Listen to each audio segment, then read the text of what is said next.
2025లో India global military power గా అవతరించింది అని చెప్పి ప్రపంచంలోని చాలా నివేదికలు చెబుతూ ఉన్నాయి.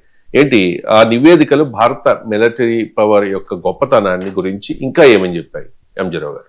ఎస్ అండి, ఇప్పుడు 2025లో భారతదేశం ఒక గొప్ప మిలిటరీ పవర్ గా అవతరించింది ప్రపంచంలో అని చెప్పడానికి ప్రపంచంలో ఎన్నో రిపోర్ట్లు, మిలిటరీ రిపోర్ట్లు మనం చూడొచ్చండి. ఈరోజు ప్రపంచంలో చైనా అమెరికాలని తలదన్నేలాగా, రష్యాని తలదన్నేలాగా ప్రపంచంలో ఏ మిలిటరీ పవర్తోనైనా సమూజ్జిగా నిలబడి తనను తాను రక్షించుకునే విధంగా భారతదేశం తయారైంది. తనను తాను రక్షించుకోవడమే కాదు, డిఫెన్సే కాదు, ఈ అటాక్ చేసే విధంగా కూడా తయారైందని మనం ఈజీగా చెప్పొచ్చండి. ఇది 2025లో మిలిటరీ పవర్కి సంబంధించిన వచ్చిన రిపోర్ట్లో ముఖ్యమైన రిపోర్ట్ ఏంటంటే SIPRI, Stockholm International Peace Research Institute. ఈ సిప్రి రిపోర్టు 2 రిపోర్ట్లు ప్రధానంగా మనం భారతదేశం కోసం చర్చించడం జరిగింది. అందులో ఏంటంటే మిలిటరీ స్పెండింగ్, మిలిటరీ బడ్జెట్లో ఈరోజు భారతదేశం 5వ స్థానంలో ఉంది. 86.1 బిలియన్ డాలర్స్ తోటండి 5వ స్థానం, గుర్తుపెట్టుకోవాలి. ఇది 2023-24లో అయితే ఇక 3వ స్థానానికి వెళ్ళిపోయింది. అమెరికా చైనాల తర్వాత 3వ స్థానానికి వెళ్ళిపోయింది. కాబట్టి ఇప్పుడు రష్యా ఎక్కువ చేసింది. అది మిలిటరీ బడ్జెట్ లో ఒక ప్రధానమైన దేశం. బడ్జెట్ అనేది ఇంపార్టెంట్, అది మిలిటరీ పవర్ ని సూచిస్తుంది. ఇక రెండోది ఏంటంటే అణ్వాయుధాలకు సంబంధించి కూడా ఒక ప్రపంచంలో న్యూక్లియర్ పవర్ గా అది అవతరించింది. 180 అణ్వాయుధాలు, హైడ్రోజన్ బాంబు, అంటే థర్మో న్యూక్లియర్ బాంబు, తర్వాత న్యూక్లియర్ ట్రయేడ్ తో కూడా ఉంది. అంటే న్యూక్లియర్ బాంబుని ప్రయోగించడానికి కావాల్సిన 3 వాహకాలు ఉంటాయి. 3 ఏంటంటే ఈ సబ్మైరైన్స్, నేవల్ బేస్ ఒకటి అయితే, ఎయిర్ ఫోర్స్ ఒకటి, మిస్సైల్ పవర్. 3 విధాలుగా మనం ఏ దేశాన్నైనా కొట్టగలిగే విధంగా ఈ రోజు తయారైంది న్యూక్లియర్ ట్రైడ్, న్యూక్లియర్ ఫోర్స్ అన్నమాట. సో న్యూక్లియర్ డెటరెంట్ అనేది ఒకటి ఉంది. కాబట్టి ఏ దేశం ఇక్కడ అటాక్ చేయలేదు. కాబట్టి force to be record with. అందువల్ల ఈ సిప్రి రిపోర్ట్ అద్భుతంగా మనకు చెప్పింది. తర్వాత రీసెంట్ గా ఏషియన్ పవర్ ఇండెక్స్ అనేది ఒకటి వచ్చింది మిలిటరీ పవర్ ఇండెక్స్ లో. ఇందులో ఏషియాలో కూడా అమెరికా చైనాల తర్వాత 3వ స్థానంలో ఇండియా నిలబడింది. కాబట్టి ఇది చాలా చాలా ఇంపార్టెంట్ అండి. తర్వాత ఇంకా సంచలనమైన రిపోర్ట్ 2025లో వచ్చింది ఏంటంటే గ్లోబల్ ఎయిర్ ఫోర్స్ ఇండెక్స్ అనేది ఒకటి వచ్చింది. గ్లోబల్ ఎయిర్ ఫోర్స్ లో గ్లోబల్ పవర్స్ ఎవరు అంటే ఇండియా ఎంతటి అద్భుతమైన స్థానాన్ని ఇక్కడ సంపాదించిందంటే యునైటెడ్ స్టేట్స్ ఆఫ్ అమెరికా తర్వాత రష్యా తర్వాత చైనా కంటే ముందే భారతదేశం 3వ స్థానంలో వచ్చింది. ఇంటర్నేషనల్ ఎయిర్ ఫోర్స్ అంటే ప్రపంచంలో ఎయిర్ ఫోర్స్ లో ఇది వైమానిక దళంలో భారత ర్యాంకు 3వ స్థానం.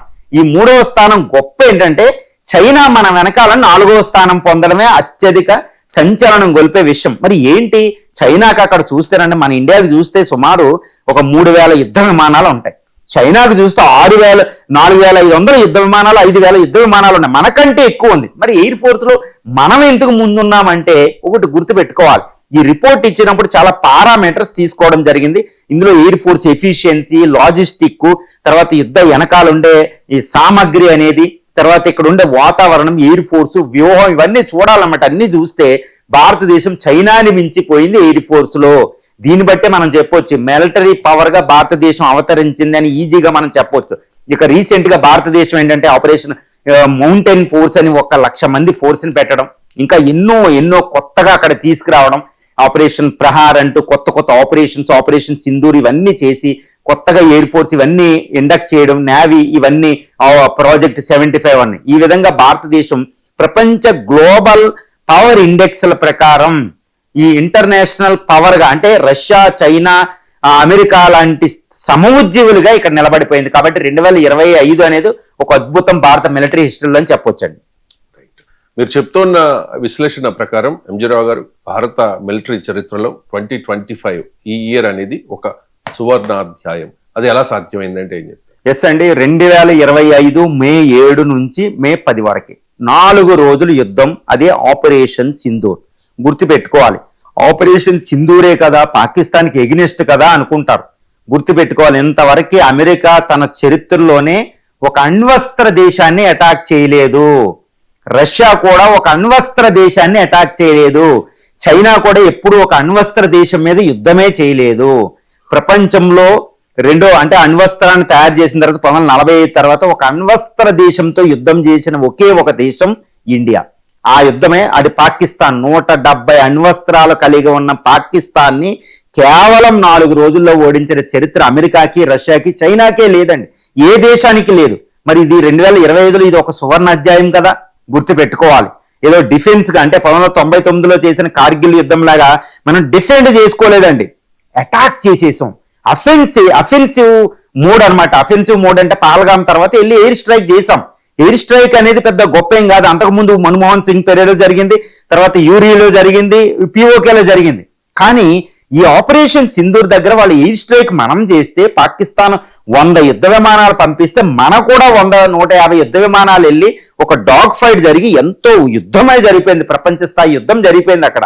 అణ్వస్త్ర దేశాలు ఎప్పుడు అణ్వస్త్రాలు ప్రయోగిస్తారా అనే సందర్భంలో భారతదేశం తన అఫెన్సివ్ మోడ్కి వెళ్ళి అన్ఎక్స్పెక్టెడ్ గా వాళ్ళ ఎయిర్ బేసులు 12 ఎయిర్ బేసులు నాశనం చేసి, రావల్పిండి వాళ్ళ హెడ్ క్వార్టర్ని అటాక్ చేసి, ప్రైమ్ మినిస్టర్ని అటాక్ చేసినంత పని చేసి, Karachi Pakistan navy head quarter అక్కడ అంతా తోక ముడుచుకుని గుహల్లోకి వెళ్ళిపోతే వాళ్ళ నేవల్ షిప్లు భారతదేశం వెళ్ళి అక్కడ కిరాణా హిల్స్ అణ్వస్త్ర స్థావరాన్ని డైరెక్ట్ అటాక్ చేసి వాళ్ళ యొక్క యుద్ధ విమానాలు F-16, J-10, J-17 పడగొట్టి వాళ్ళ ఎయిర్ డిఫెన్స్ సిస్టమ్ని నాశనం చేసి వాళ్ళు ప్రయోగించిన అన్ని నాశనం చేస్తే, పాకిస్తాన్ కూడా ఒక అధునాతనమైన మిలిటరీ ఉన్న ఒక దేశం ఏమీ చేయలేని పరిస్థితి. వాళ్ళు వందలాది డ్రోన్లు, టర్కీ డ్రోన్లు, చైనా డ్రోన్లు మనం బయటికి కూడా రానివ్వలేదు.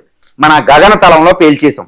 తర్వాత వాళ్ళ యుద్ధ విమానాలను కొన్ని పేల్చేసాం. వాళ్ళ ఎయిర్ డిఫెన్స్ సిస్టమ్ నాశనం అయిపోయింది, HQ-9 లాంటివి. సో పరిస్థితి ఏంటంటే ఒక దేశాన్ని నుంచి వచ్చేదాన్ని డిఫెండ్ చేసుకోవడమే కాదండి, అఫెన్సివ్ మోడ్లో వెళ్ళి అణ్వస్త్ర దేశాన్ని కాల బేరానికి వచ్చే అంత పరిస్థితి. అంటే అది అమెరికా, చైనా, రష్యాలు ఆశ్చర్యపోయినాయి అనమాట. ఇది మోడర్న్ వార్ఫేర్ అంటే ఎలా ఉంటుందో, స్విఫ్ట్ అండ్ మోడర్న్ వార్ఫేర్ అనేది ఇండియా ప్రయోగించింది. మరి 2025 సువర్ణాధ్యాయం అంటే నిజంగా అమెరికా, చైనా, రష్యాలను మించిన యుద్ధం చేసి 4 రోజుల్లోనే యుద్ధం ముగించి మళ్ళీ ఆర్థిక అభివృద్ధికి ఏ ప్రాబ్లం లేకుండా ముందుకెళ్ళిన భారతదేశమే మిలిటరీ పవరు. అందుకని ఈ గ్లోబల్ ఇండెక్స్ అన్ని భారతదేశాన్ని మిలిటరీ పవర్ గా చిత్రీకరిస్తున్నాయి. ఒకటి గుర్తుపెట్టుకోవాలి, అక్కడ రష్యా ఉక్రెయిన్ యుద్ధం జరుగుతూ ఉంటే, ఇజ్రాయెల్ ఇరాన్ యుద్ధం జరుగుతుంటే, అమెరికా సద్దాం హుసేన్ యుద్ధాలన్నీ జరుగుతూ ఉంటే భారతదేశం ఏం నేర్చుకుందంటే ఆ యుద్ధాలను అధ్యయనం చేసి మోడర్న్ యుద్ధాలు ఎలా ఉండబోతున్నాయని అధ్యయనం చేసి తయారు చేసిన ఆయుధాన్ని ఆపరేషన్ సింధూర్లో మనం వాడుకున్నాం. గుర్తుపెట్టుకోవాలి, అది స్వదేశీ వెపన్స్ ఎక్కువ ఉపయోగించాం, బ్రహ్మోస్ లాంటివి. అందువల్ల ఈ 2025 అనేది భారతదేశ మిలిటరీ చరిత్రలోనే, ప్రపంచ మిలిటరీ చరిత్రలోనే ఒక సువర్ణ అధ్యాయం అని ఈజీగా మనం చెప్పొచ్చండి. ఎంజీరావు గారు, భారత్ గ్లోబల్ మిలిటరీ పవర్ గా అవతరించడంలో మోదీ పాత్ర ఏంటి? మోదీ తీసుకున్న చర్యలు ఏంటి? ఎస్ అండి, ఇప్పుడు 2025లో అంటే 2014 నుంచి 2025 వరకు ప్రధానంగా పనిచేసిన మోడీ తీసుకున్న ఎన్నో చర్యలు భారతదేశాన్ని ఒక తిరుగులేని మిలిటరీ ఆర్మీ శక్తిగా మార్చేసిందని చెప్పొచ్చండి. ఇదేదో నేను మామూలుగా చెప్పే ఎనాలిసిస్ ఏం కాదు, మనం చూడాలి. ఆత్మ నిర్భర్ భారత్, సెల్ఫ్ రిలయన్స్ అంటే మన కాళ్ళ మీద మనం నిలబడాలి అనుకుంటూ మోడీ గారు చెప్తూ ఉంటారు. అదే మేక్ ఇన్ ఇండియా, ఈ ఆత్మ నిర్భర్ భారత్ అనేది, వీటిని మిలిటరీ కూడా అప్లై చేయడం జరిగింది మోడీ గారు. దాంట్లో భాగంగానే ఆమ్కా అనే యుద్ధ విమానం తయారు చేస్తున్నాం, ఈ 5th జనరేషన్ ఫైటర్. ఇక్కడ ఒక విషయాన్ని గుర్తు పెట్టుకోవాలి, మోడీ గారు ఇప్పుడు పుతిన్ గారు భారతదేశం డిసెంబర్ 4-5 తారీఖుల్లో వచ్చినప్పుడు పుతిన్ గారు భారతదేశానికి ఆఫర్ చేసిన 5th జనరేషన్ ఫైటరు Su-57E. దీనిని మోడీ గారు సున్నితంగా తిరస్కరించారు. అది అద్భుతం అనమాట. ఇది గుర్తుపెట్టుకోవాలి. అక్కడ F-22, F-35 అమెరికా తయారు చేసి ప్రపంచం అంతా అమ్ముతుంది. ఇక్కడ చైనా కూడా J-20, J-35 లాంటి 5th జనరేషన్ ఫైటర్స్ ని వందలాది యుద్ధ విమానాలను టిబెట్ లో భారతదేశానికి వ్యతిరేకంగా మోహరించి చైనా కూడా రేపు మాపు ఇస్తారనే సందర్భంలో భారతదేశానికి ఎంతటి ధైర్యం ఉంటే ఇప్పుడు రష్యా నుంచి మనం కొనబోయే Su-57 పుతిన్ ఆఫర్ చేసిన మనం తిరస్కరించాం.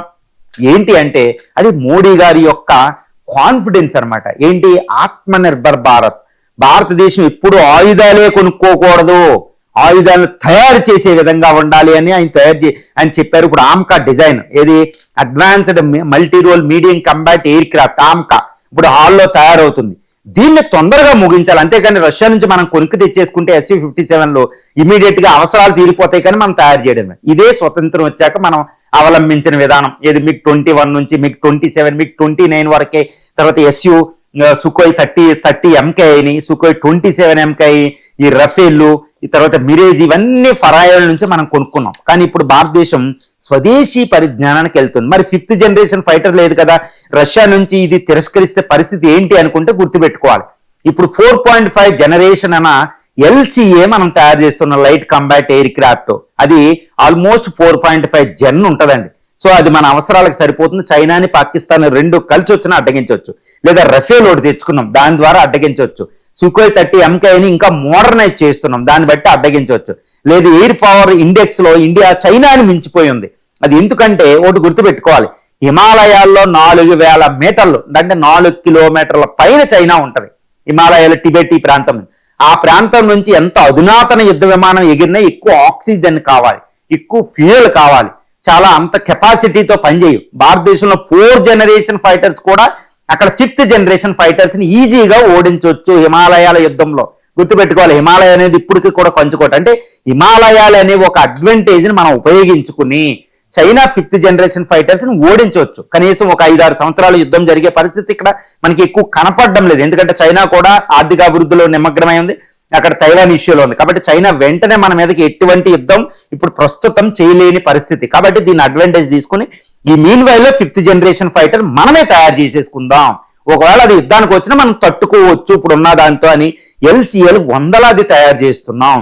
ఈ తర్వాత అద్భుతమైన 5th జనరేషన్ ఫైటర్ తయారు చేసుకున్నాం. కాబట్టి పుతిన్ ఇచ్చిన ఆఫర్ Su-57E తిరస్కరించడం లేదా చెక్మేట్ని తిరస్కరించడం అంటే ఇండియా మోడీ ఎంతటి అద్భుతమైన డిఫెన్స్ పాలసీని అవలంబిస్తున్నారో తెలుసుకోవచ్చు. అదేవిధంగా మోడీ వల్లే భారత మిలిటరీ పవర్ అయిందంటే ఎస్ అని మనం చెప్పొచ్చు అండి. ఇప్పుడు నేవీలో ప్రాజెక్ట్ 75 అని ఎన్నో గుర్తుపెట్టుకోవాలి, ప్రతి నెల రోజులకి 2-3 ఎయిర్ షిప్లు మనం లాంచ్ చేస్తున్నాం.